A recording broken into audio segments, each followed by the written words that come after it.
예수께서 산에서 내려오시니 수많은 무리가 따르니라.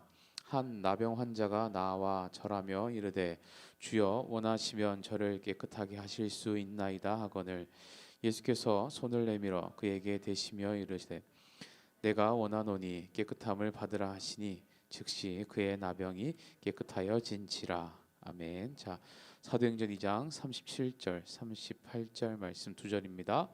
37절 38절 우리 한 목소리로 함께 읽습니다. 시작.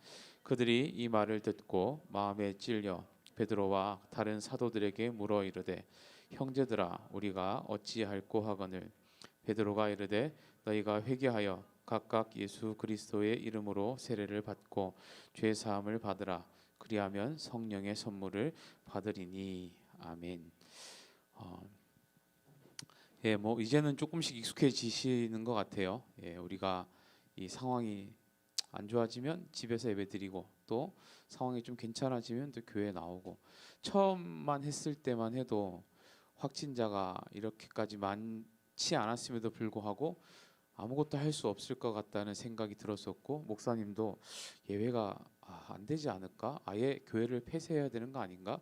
이런 생각을 했었습니다. 실제로 저희가 한 거의 뭐 몇 주를 교회를 오지 않고 그렇게 했었죠. 근데 지금은 그때 상황에 비해서 그때 그런 조치를 취했을 때에 비해서 더 많은 확진자가 나오고 있음에도 불구하고 우리가 안전하다고 느낍니다. 그래서 올 수 있는 사람은 오고 또 마음에 꺼리낌이 있으신 분들은 또 다른 집에서 예배 드리시고 하는 지혜가 생긴 겁니다. 하나님께서는 늘 길을 예비하시는 분입니다. 그리고 이런 경험들을 통해서 우리가 알 수 있는 것은 신앙의 우리가 성장이 이러한 상황 속에서 더 잘 일어난다라는 것을 우리가 분명히 알 수 있습니다. 각자의 처소에서 예배드리시는 분들에게도 비록 내가 교회 나오지 못했지만 내가 선 그 자리, 내가 앉아 있는 그 자리가 하나님의 은혜를 체험하는 자리가 되기를 바라고 내가 하나님을 마주하고 만나는 자리가 되기를 바라고 정말로 하나님이 나에게만 특별히 주시는 은혜가 오늘 이 시간을 통해서 여러분들에게 각 사람에게 임할 수 있기를 주님의 이름으로 축원합니다. 우리가 오늘은 우리가 무리의 영성과 개인의 영성, 즉 어떤 공동체 무리 가운데 하나님이 주신 은혜와 또 내 개인에게 특별히 주시는 그 은혜의 차이에 대해서 조금 우리가 생각을 하고 어떤 영성에 대해서 우리가 오늘날 좀 집중하고 하나님을 만나야 하는지에 대한 얘기들을 나눠 보려고 합니다. 목사님이 많은 친구들에게 이렇게 질문해요. 교회 나온 친구들에게 야, 너 언제 하나님 만나니? 라고 물어봅니다. 그러면 대부분의 친구들이 이렇게 대답을 해요. 뭐라고 얘기할까요? 저는 수련회 때 만났습니다라는 얘기를 되게 많이 합니다. 우리가 작년에 올해 수련회를 하지 못했지만 작년에 연합 수련회를 갔던 친구들은 기억할 겁니다. 그때 그 뜨거웠던 분위기와 또 나도 모르게 기도 열심히 하며 이렇게 은혜 받았던 순간들이 다 기억이 날 거예요. 그래서 목사님이 그렇게 대답하는 친구들에게 또 재차 물어봅니다. 그러면 너는 언제 하나님을 인격적으로 만났니? 라고 물어보면 뭐라고 대답을 하냐면 대부분 그게 그거 아니에요? 라고 얘기를 합니다. 다 여러분들에게도 제가 물어보겠습니다. 여러분 수련회에서 만난 하나님 그리고 인격적으로 만난 하나님이 어떻게 다를까요? 수련회에서 그 모임 중에 만났던 그 하나님과 또 인격적으로 만난다는 게 뭐지? 라고 지금 아마 조금 의문이 들 거예요. 그죠? 예. 반드시 그렇다고 볼 수는 없습니다만 이 두 가지 사이에는 큰 틀에서 확실한 차이가 있습니다.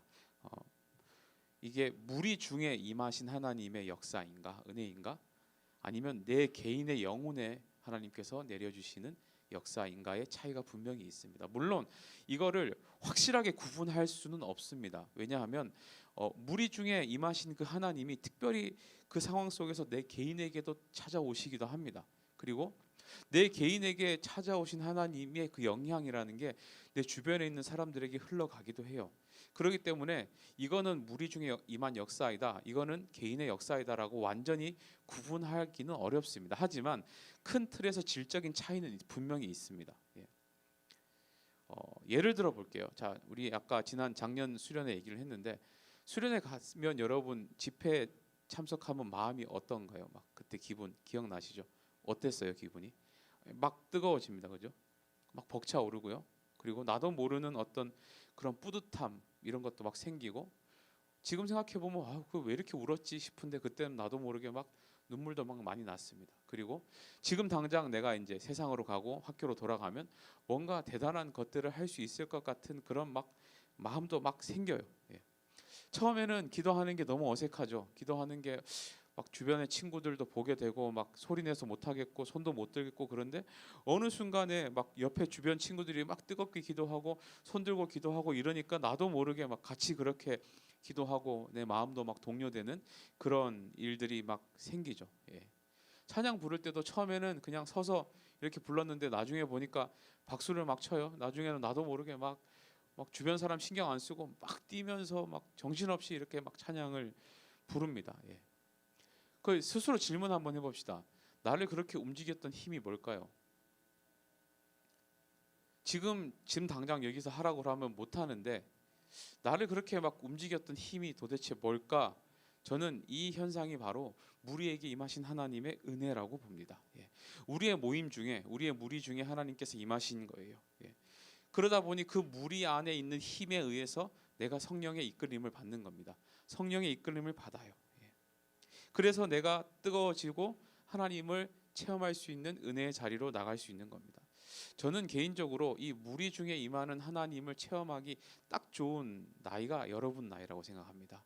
지금 이 시기 뭔가 사춘기를 보내며 약간은 혼란스럽고 또 이렇게 감각적인 것들을 좋아하는 이런 나이에 여러분들이 무리 중에 임하는 하나님을 경험하는 것이 굉장히 저는 중요한 경험이라고 생각합니다. 좋아요, 정말로. 그런데 안타까운 것은 그런 기회들, 그런 수련의 기회들이 이제 많이 없어져서 그래서 조금 아쉽기는 해요. 좀 아쉽긴 하지만 그래도 여러분들이 정말로 하나님 앞에 그런 경험들을 해 보는 것, 이 나이 때 해보는 게 굉장히 좋은 기회라고 생각을 해요. 그런데 또 우리가 마주하는 현실이 있습니다. 무슨 문제가 있어요? 여러분들 수련회 갔다 오면 금방 식죠.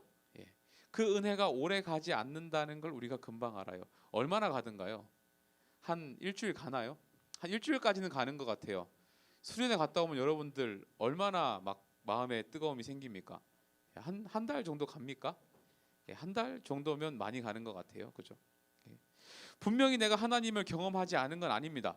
분명히 내가 하나님을 만났어요. 어떤 은혜의 홍수 가운데 있었습니다. 우리가 분명히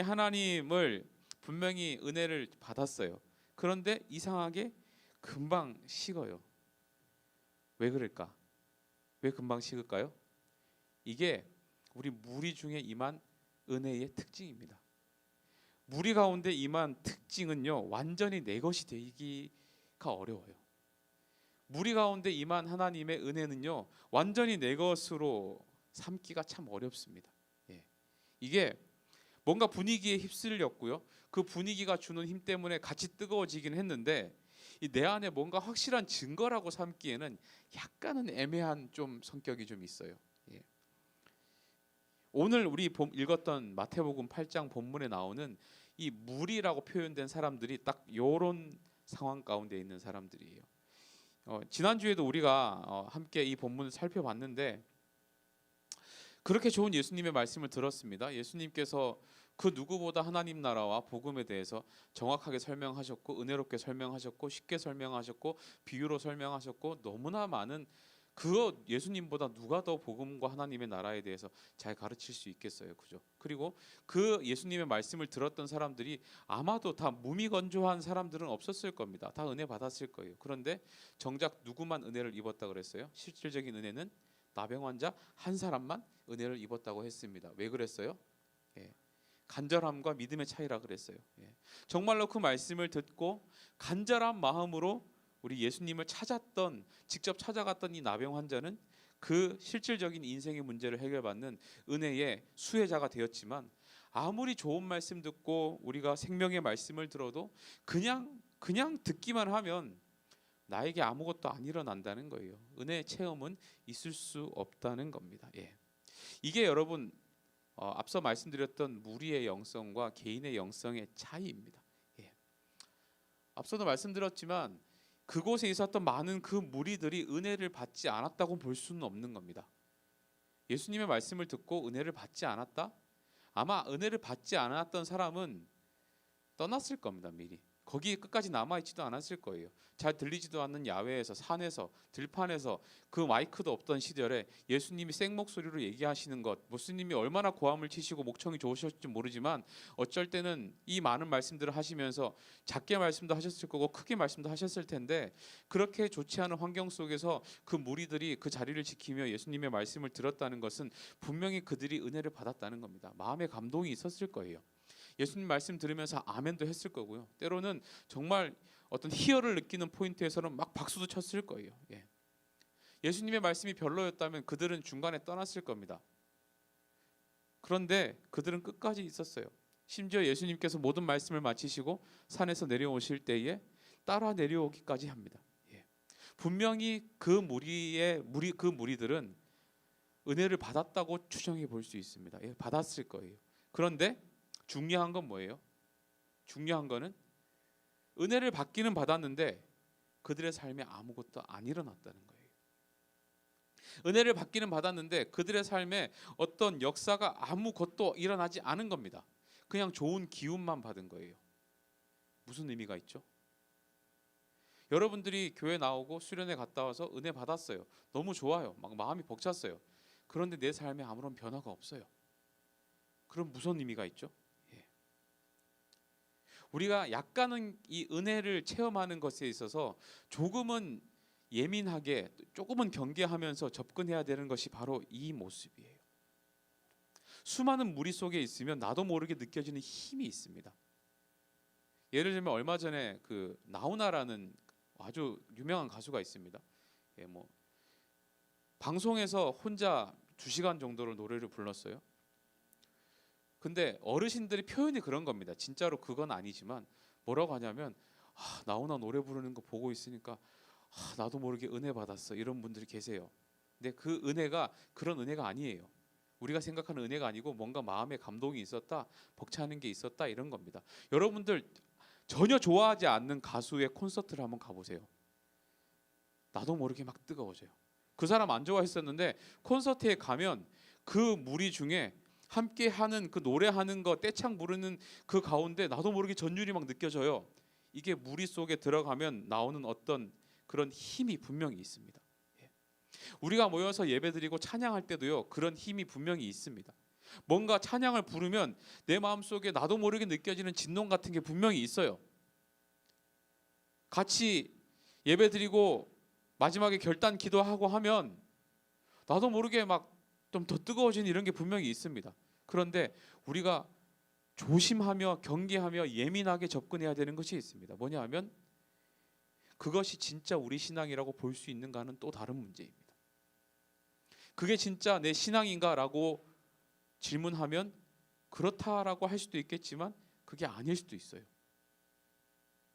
정말로 내가 하나님 앞에 내 신앙이 자라나고, 정말로 내가 하나님 앞에 하나님을 닮은 인격이 나오는 삶을 살고, 정말로 내 신앙을 가지고 세상을 이기면서 살아가는 문제는 이런 무리 안에 있는 그 진동과 힘을 느끼는 정도로는 잘 안 된다는 거예요. 우리가 세상을 정말로 이기고 살아가고, 정말로 내 삶이 변하고 하나님 닮은 인격이 나오고, 정말로 내 세상에서 이 신앙이 내가 점점 자라나는 게 눈에 보인다는 것은 내 개인의 인격의 신앙의 문제예요. 얼마나 내 개인의 신앙을 위해서 내가 애쓰고 살아가는가, 내가 정말로 얼마나 하나님을 매 순간 인격적으로 만나는 그런 일들이 일어나는가 하는 개인의 신앙의 영역에서 나아가야 돼요. 이걸 하나님을 인격적으로 만난다고 얘기하는 겁니다. 나병 환자가 자기의 모든 문제를 가지고, 인생의 최대의 문제를 가지고, 부끄럽지만 사람들에게 비난받을 수도 있지만 사람들에게 전혀 인정받지 못하는 인생이었지만 들고 나가는 겁니다. 주님, 나 같은 사람도 이 문제를 해결받을 수 있습니까? 이게 인격적인 만남이에요. 이게 인격적인 만남이에요. 여러분, 신앙이란, 오늘 다시 한번 정리합시다. 신앙은 예수님을 믿고 교회 나오고 예배를 드리고 내가 하나님을 알고 있고 찬송을 몇 가지 더 알고 있고 기도할 줄 알고 하는 것이 신앙이 아닙니다. 신앙은 하나님 앞에 나를 세우는 것이 신앙입니다. 여러분들이 예배 나와서 나 자신을 하나님께 세우는 것이 신앙이고요. 여러분들이 찬양을 부를 때 이 찬양의 가사가 주님 나의 고백입니다 하면서 하나님 앞에 세우는 것이 찬양이고요. 내가 기도할 때에 내 모든 삶의 모든 문제들을 가지고 하나님 앞에 나아가서 주님 들어주셔야만 합니다라고 그 문제를 주님 앞에 세우는 게 신앙이에요. 그게 인격적인 만남이에요. 그 상황을 받으시는 것이 상호 간의 교제입니다. 그게 인격의 만남입니다. 여러분, 이 나병 환자 한번 상상해 봅시다. 그 세상에 인정받지 못했습니다. 상처도 많았을 거예요. 사람들한테 사람 취급도 못 받았을 겁니다. 마을에 살지도 못했어요. 가족들하고 같이 살지도 못했을 겁니다. 그렇게 상처 많고 그렇게 좌절 많고 그렇게 상처투성인 이 인생이 주님 앞에 서요. 지금 가서 주님 앞에 서는 거예요. 가서 지금 그 마음이 어땠을까? 막 연예인 만나는 것처럼 막 설레고 기쁘고 뭐 어떻게 사인 받을까 막 이런 마음으로 갔을까요, 여러분? 사람들에게 내 인생 자체가 내 인격으로 전혀 인정받지 못하고 있는 그런 상처투성이의 이 사람이 주님 앞에 서는데 그 주님 앞에 서는 그 일이 즐겁고 설레는 일이었을까요? 아마 절대 그렇지 않았을 겁니다. 두려웠을 거예요. 떨렸을 거예요. 예수님마저 나를 거절하면 어떡하지? 하는 그런 마음이 분명히 있었을 겁니다. 우리가 오늘 함께 읽은 2절 말씀에 보면요, 주님 앞에 섰을 때 이 사람이 가장 먼저 한 행동이 있습니다. 뭐라고 하냐면 절하다라고. 절하다. 이 절했다는 말을 원어적 표현으로 보면요, 그 어근이 뭐하고 통하냐면 두려워하다라는 말하고 통합니다. 두려워하다. 그러니까 이 사람이 지금 가서 절을 하는 그 심정 속에는 주님 앞에 섰을 때 내가 무섭고 두렵고 떨리는 마음으로 주님 앞에 섰다는 거예요. 여러분, 이게 인격적인 만남이에요. 이게 인격적인 만남이에요. 그런데 목사님이 어제 생각을 해봤어요. 목사가 되려고 마음을 먹은 이후에, 신학교를 가려고 마음을 먹은 이후에 그래도 여러분들 같은 학생들을 데리고 또 때로는 찬양 인도자로 어쨌든 교회에서 사역자란 이름으로 보낸 시간이 벌써 20년이에요. 제가 20살 때 신학교를 입학하면서부터 찬양 간사부터 시작해서 찬양 전도사, 군대 갔을 때는 군종병 하면서 그 주일학교, 그리고 제대하고 나서부터 지금까지 제가 하나님 앞에 사역자란 이름으로 살아온 기간이 20년입니다. 그런데요, 목사님이 계속적으로 바라보는 관점이 뭐냐면, 저한테도 부담이 되는 관점이 뭐냐면요, 교회 오는 일은 즐거워야 한다라는 인식이 점점 쌓여가고 있어요. 교회 오는 일은 즐거워야 한다라는 부담감이 저한테 계속 쌓이고 있어요. 하나님을 만나는 일은 즐거워야 한다는 어필을 제가 계속하고 있어요. 하나님을 보러 오는 것 자체가 즐거운 이벤트 같이 되지 않으면 매력이 없어. 더 이상 이제는 이상한 공식이 됐어요. 여러분들에게 재밌게 설교해야 되고 웃기게 설교해야 되고, 그래야 그게 조금 더 좋은 목사님이고, 또 여러분들 웃게 하는 그런 목사님이 좋은 목사님으로 평가받고, 그것 때문에 재미있는 예화들을 찾아가지고 교회의 다양한 프로그램들을 만들어내서 어떻게든 우리 친구들의 관심과 성도님들의 관심이 떨어지지 않게 하는 것이 교회의 사역이 됐습니다. 어느 순간 교회는 성도들이 왔을 때 평안함을 느끼고 즐거워야 하고 아주 뭔가 만족감이 있는 그런 곳이 되어야 했고, 저는 그렇게 해주는 사람이 되어야 했어요. 지금까지 그래왔어요. 물론 교회는 무조건 딱딱하고 무미건조해야 된다고 생각하지 않습니다. 교회에 오는 것이 모든 종류의 어떤 즐거움들이 다 잘못된 건 아니에요. 분명히 저는 구원의 즐거움이 있다고 생각합니다. 분명히 구원받은 즐거움이 있어요. 구원받은 자만 알 수 있는 즐거움이 있습니다. 예배 중에 섰을 때 하나님을 보는 게 너무 즐거운 일일 수 있습니다. 저는 그렇게 됐으면 좋겠어요. 없을 수가 없습니다. 구원받은 사람들이 모였는데 그 감격 속에 들어가 있는데 어떻게 안 즐겁겠어요. 그런데 우리가 그걸로 끝나면 안 돼요. 절대로. 그걸로 끝나면 안 돼요. 절대로. 정말 내 인생에 단 한 번만이라도 두렵고 떨리는 이 나병 환자의 심정으로 하나님 앞에 나를 세울 수 있는가? 내가 정말로 인격적인 만남을 원하며 그것이 부끄러운 일이 될 수 있고, 나를 드러내는 흠이 될 수 있고, 나의 더러운 모습까지 하나님 앞에 내어놓아야 되는 일이 될 수도 있지만, 그래도 그걸 주님 앞에 내세울 수 있는가? 세울 수 있는가? 그것이 우리에게 도전돼야 돼요. 그게 신앙 성장이에요. 그게 인격적인 만남이에요. 그게 일어나지 않으면 나는 평생 이 무리 속에 군중의 영성, 이 무리의 영성, 은혜를 받기는 받는데 특별히 내 삶에는 뭔가 일어나지 않는 그런 삶, 그냥 좋은 기운만 받고 돌아가는 그런 성도, 그렇게밖에는 살아갈 수 없게 된다는 거예요. 우리가 뒤에 이어서 함께 읽었던 마태복음 사도행전 2장 말씀에 보면 그 장면은 전무후무한 성령의 역사의 장면을 그리고 있는 겁니다. 베드로가 짧은 설교를 했습니다. 그 유월절을 지키기 위해 모여 있었던, 그 오순절을 지키기 위해서 모여 있었던 그 회중들에게 짧은 설교를 했습니다. 그랬을 때에 무려 3,000명이라는 많은 사람들이 회개하고 주님 앞에 돌아오는 기적이 일어납니다. 근데 여러분, 목사님이 주목하는 것은 뭐냐면요, 그 자리에 3,000명만 있었을까요? 그렇지 않습니다. 민족 최대의 명절이에요. 수만 명, 수십만 명이 거기에 있었을 겁니다. 예루살렘에. 그런데 성경은 누구만 기억해요? 지금 누구만 기록하고 있어요? 주님 앞에 회개하고 돌아온 3,000명만 기록하고 있습니다. 3,000명이 그런데요, 왠지 무리의 영성 같잖아요. 뭔가 군중에 임한 은혜를 받은 사람들 같잖아요. 그런데 이 3,000명이 공통적으로 고백하는 두 가지 특징이 있습니다. 뭐냐 하면 첫 번째는 뭘 고백하면요, 37절 말씀에 이렇게 기록하는데요. 37절 우리 함께 읽어볼까요? 다시 보여주세요. 자, 37절 함께 읽습니다. 시작. 그들이 이 말을 듣고 마음에 찔려 베드로와 다른 사도에게 물어 이르되. 자, 첫 번째 뭐라고 돼 있어요? 마음에 찔렸다라고 돼 있어요. 마음에 찔렸다.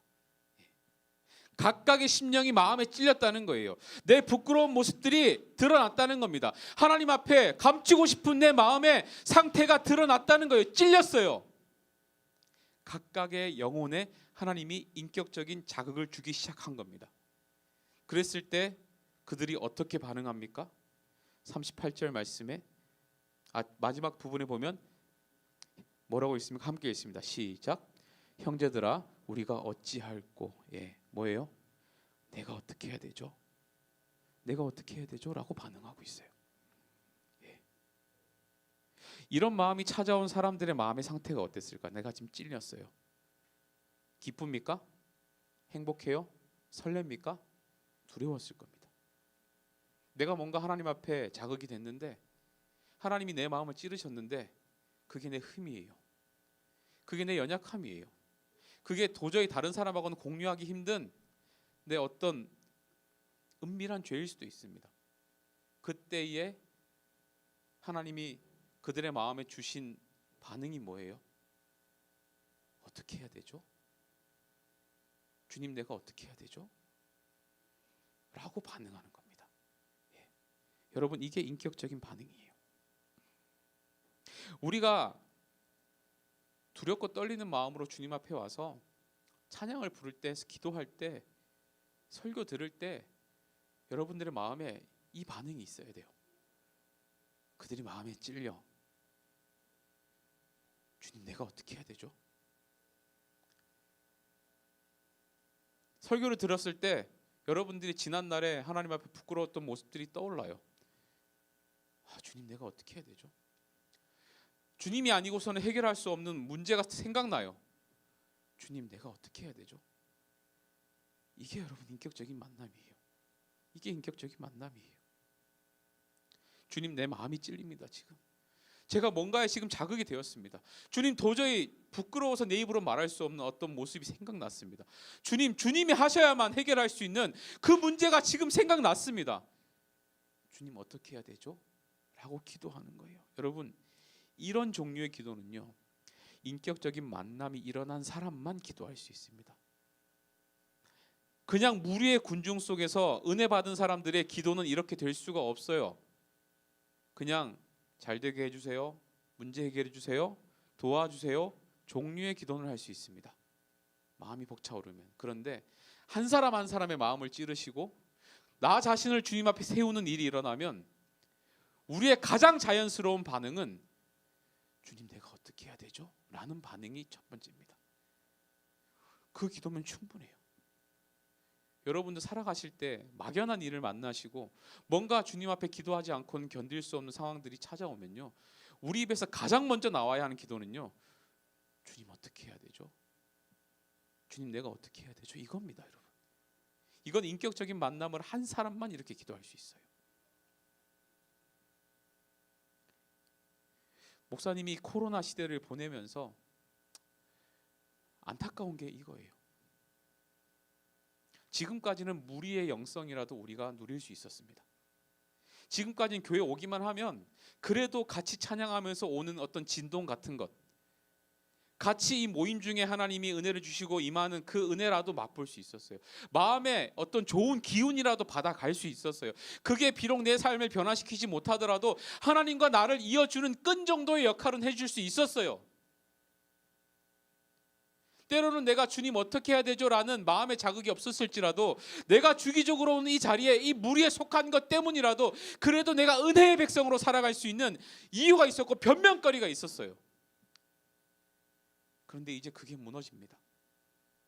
이제 그럴 기회도 없어요. 교회 오기가 힘들어요. 말로는 100번 내가 선 자리, 내가 앉아있는 그 자리, 하나님의 은혜의 보좌가 되게 해달라고 우리가 기도하고 거기서 은혜 받게 해달라고 우리가 그렇게 간절하게 기도하지만 실제로 이렇게 모였을 때 임하는 이 은혜의 에너지조차도 못 받고 있을 수도 있습니다. 위기죠. 위기예요. 정말로 저는 이 다음 세대가 소망이 있을까 답답할 때가 많아요. 그런데 여러분, 한편으로는 기회예요.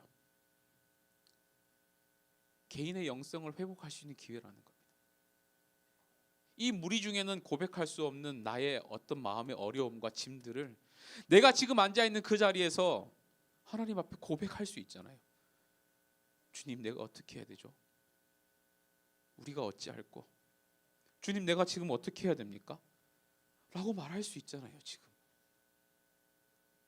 그게 회복되면요, 우리 안에 그게 회복되면 그렇게 내 마음속에 찔림을 받고 내가 주님 어떻게 해야 됩니까? 라는 사람이 3,000명이 되고 5,000명이 되면